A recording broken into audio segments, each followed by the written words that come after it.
So anyway, we wrote this article in the Inside Tucson Business. I just saw the actual physical paper yesterday, and when you go to the opinion section, where Dave was very generous to give us the whole right side of the op-ed page for this thing. We usually get a half a page, so which is we got more than enough. We got the full page. Okay. So top 10 things why Tucson got a little better for business. Okay. And you guys read them on the air yesterday. And we took the David Letterman concept top 10. We didn't mean number 1's better than number 8 or 4. I mean, we do them random. Right. So don't read into anything. Now, one of the ones that we did, and this is a big story that weave throughout the show, we don't just blame our politicians. Right. Okay. We blame the business community for the last 20, 30 years of being asleep. Which we are part of and culpable in. So either we sit and watch it happen or we jump up and say, let's do something different. You are. So we're very much involved beyond this radio booth in other things to make it better. You are correct. And as we know... So we don't just speak and spew. We actually do stuff. Election Day is what it's all about. Look back to Steve Kozachik, who's one of our mentions, one of our numbers on our number 10. He was the first one we talked about. Sure.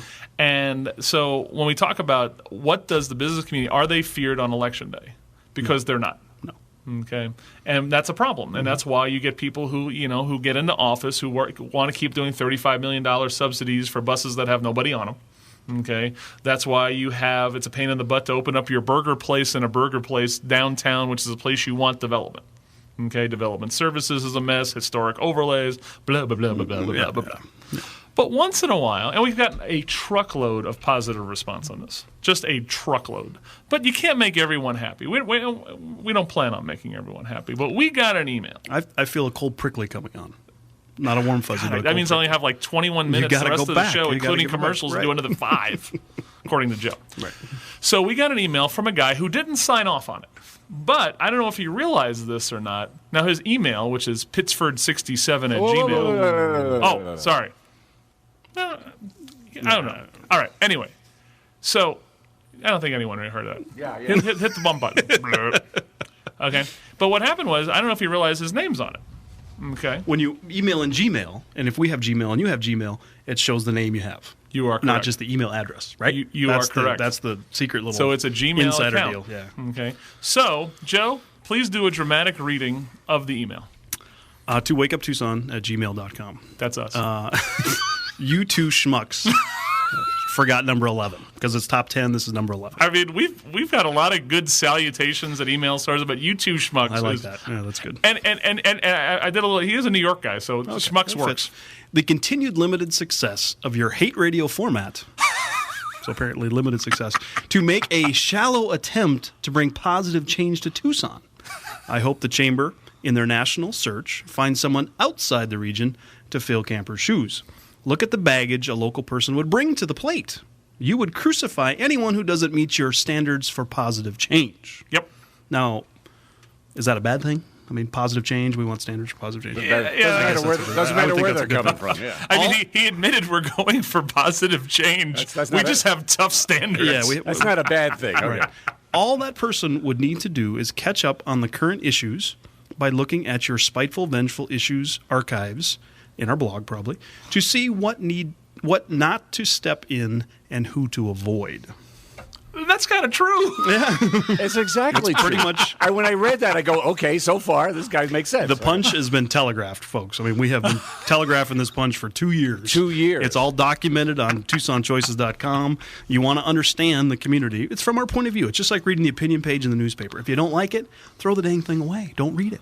Same thing with our show. You don't like the conversations we're having? Turn us off. It's that easy. It's kind of a weird email because he wants to be a little spiteful of us, okay, a little malicious, okay, with the schmucks and the what was the thing about our crucifying anyone and all radio. That jazz. Now, okay?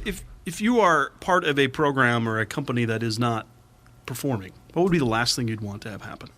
Change, right? Because then all of a sudden you got to worry about yourself. Or are you part of that change? Well, you've also been part of the organization that's been sleepwalking. Correct. Sir. Okay, and it looks like the gravy train days are coming to an end. There are some amazing folks, and I don't know this gentleman personally, and I'm sure he's a great guy, that are doing a great job at the Chamber. And I know a couple of them, one of them in particular, at least one.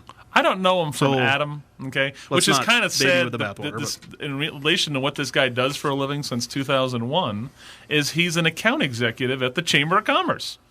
Okay, his name is Bob Chernitz, and he's worked there since 2001.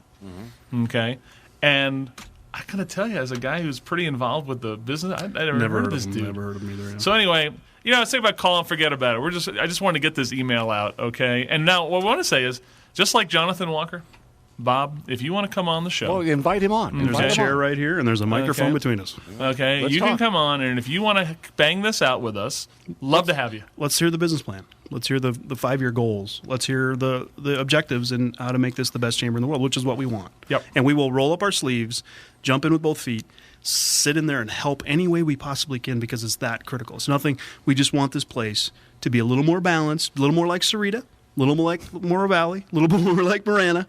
Just let's get it. Going It's somewhere. that critical. You mean going somewhere. We are graduating kids from the U of A, 3,000 to 4,000 a year, and they're leaving because there's nowhere to work. We are watching the income demographics between the northern communities and Tucson is 34,000 a year in Tucson to 70,000 up in Marana Valley. That's huge. We're seeing potholes. We're seeing graffiti taking over our community. We're seeing businesses striving to get in and out of this community to open up. It's not working. It is clearly not working. Yep. Yet we continue to have the same dialogue over and over and over because there's not big boys and girls running the show in the political arena or in the business arena. Yep. We've subjugated our leadership in the business community to a bunch of mid-level managers and a bunch of folks that just ride on these boards and do nothing. We keep electing folks that we're running a $1.2 billion budget with 5,000 employees, and we're electing folks that have no idea how to make a decision. So they hire consultants, and they consult to consultants, and they never do the plan the consultant said, and nothing gets done. We've tried to change the charter. That didn't work. We've tried to re-elect different folks. Very difficult to do. We're creating a bubble that is going to be extremely hard to ever turn. Maybe put the fence around and let it go. I mean, Detroit went through this. They've plowed down 3,000 buildings this summer, and they're saying, "Look, we're not going to provide services outside this area because it's so bad. We're just going to focus on the core." Yep. That's going to happen. It could happen really quickly here if we don't watch it. I understand he's probably golfing or cognac buddies with Camper. I'm with you. Jack probably hired him. Okay. But it's the idea that you want to have this discussion with us? Have it. Right.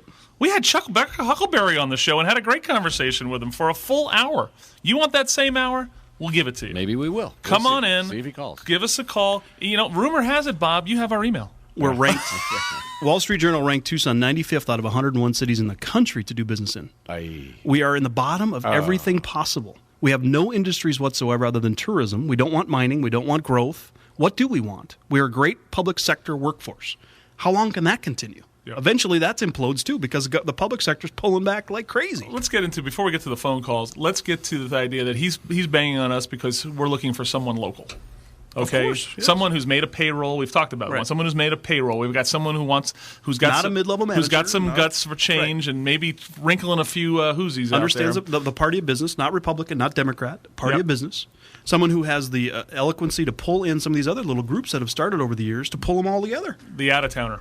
You bring in someone from Wichita. It's going to take them 5 years to find out the bathroom. When you guys said that the first time, I go, why? Why does it have to be somebody in town? Why can't it be somebody really good from out of town? Tell me. It'll take them 5 years to figure out the game board, the plan, who owns what, how the game works, where it starts. You think so? Oh, You know what it is? so. You've had 30 years Well, of because stuff that has to get unwound. Okay, This is not a chamber management job. Yeah. I mean, you need to bring the manager in after you clean the house or clean through the process and reestablish the brand.